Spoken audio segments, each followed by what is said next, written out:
विद्यार्थी मित्र हो, आज आपण परिमेय संख्यांचे दशांश रूप कसे असते ते या व्हिडिओमध्ये बघणार आहोत. परिमेय संख्या अशा प्रकारे लिहिल्या जातात. अंश आणि छेद या स्वरूपात परिमेय संख्या लिहिल्या असतात. त्याचं दशांश रूप कसं होतं हे आपल्याला बघायचं आहे.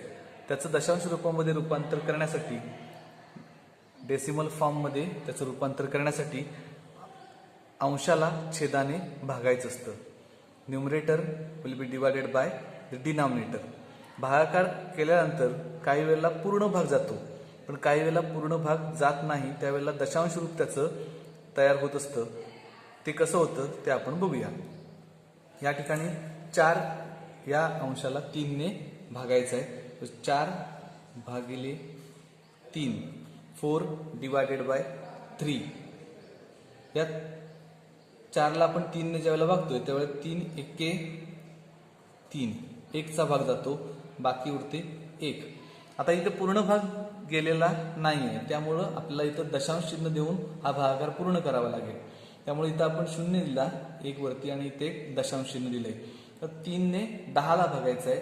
3 एके 3, 3 दोणे 7, 3 त्रिक 9, 3चा भाग जातो, 3 त्रिक 9. शिल्लक किती राहतात? शिल्लक राहतं 1. आता पुन्हा बघतोय आपण इथे 1 शिल्लक राहिला होता, इथं पण 1च बाकी राहते आणि म्हणून इथं परत 0 आपण दिला तर पुन्हा भाग जातो 3 त्रिक 9, पुन्हा बाकी राहते 1. मग यानंतर आपण याच्यावरती 0 दिला आणि पुन्हा भाग देत गेलो तर पुन्हा 3चाच भाग जाईल. म्हणजे हा भागाकार काही पूर्ण होत नाहीये. काही ठिकाणी भागाकार पूर्ण होतो, पण या ठिकाणी भागाकार पूर्ण होत नाहीये. त्यामुळे प्रत्येक वेळी 3 3 3 दशांश चिन्हाच्या पुढे 3 3 3 3 पुन्हा येत राहतील. आणि मग त्याचं उत्तर लिहायचं कसं तर 4/3. याचा भागाकार किती येतो किंवा याचा दशांश रूप किती येते? 1.3. आता 3 म्हणजे 3 पुन्हा येतं. ते परत लिहायला लागत नाही. त्याच्या डोक्यावरती एक टिंब काढायचं असतं आणि याला आवर्ती दशांश अपूर्णांक असं म्हटलं जातं. रिकरिंग डेसिमल फ्रॅक्शन, आवर्ती दशांश अपूर्णांक असं त्याला म्हटलं जातं. आता या ठिकाणी काय दिसतंय आपल्याला तर 1.3 रिकरिंग 3 असं त्याला देखील म्हटलं जातं की या ठिकाणी 3च्या पुढे 3च्या वरती एक छोटंसं टिंब दिलेलं आहे. आता काही वेळेला पूर्ण भाग जातो, काही वेळेला एकच अंक पुन्हा येतो. दशांशानंतर काही अंक येतात आणि त्यानंतर देखील एखादा अंक पुन्हा येऊ शकतो. त्यावेळेला आपण जो अंक पुन्हा येतो त्याच्या डोक्यावरती एक टिंब लिहायचं आहे. त्यानंतर 2/10 2/11 अशा प्रकारे एक भागाकार आपल्याला करायचा आहे. 2 डिवायडेड बाय 11, 2/11. म्हणून याला आपण काय करणार आहोत? 2 डिवायडेड बाय 11. 11ने आपण या 2ला भागायचं आहे. तर 2ला 11ने भाग जाईल का? जाणार नाही, बिकॉज 2 इज स्मॉलर दॅन 11. मग इथे काय करायचं आपण तर 0चा भाग जातो. 11 0 0, 0चा भाग दिला. इथे पुन्हा शिल्लक राहिले 2. आता इथं पूर्ण भाग गेलाय नाही म्हणून इथं 2च्या इथे 0 लिहायचा आणि here is a decimal point. आता कितीचा भाग जाईल? 11 एके 11.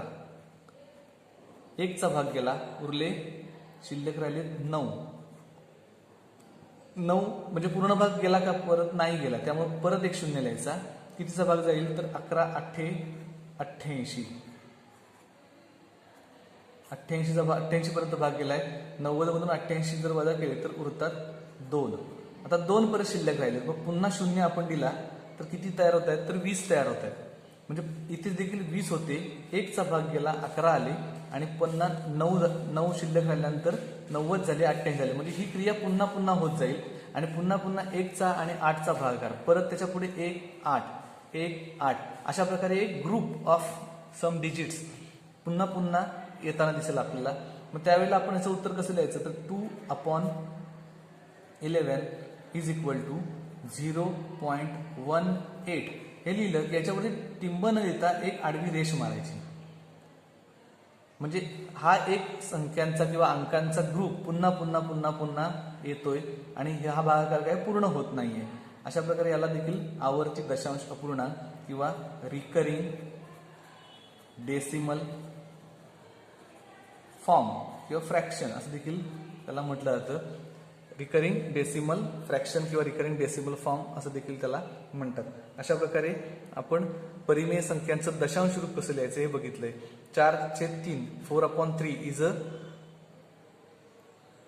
Is a rational number and that rational number is written in the form of decimal form. म्हणजे दशांश रूपामध्ये परिमेय संख्यांचं लेखन आपण या ठिकाणी केलेलं आहे. या प्रकारचा एक स्वाध्याय आहे, तो आपण सोडवायचा आहे. धन्यवाद.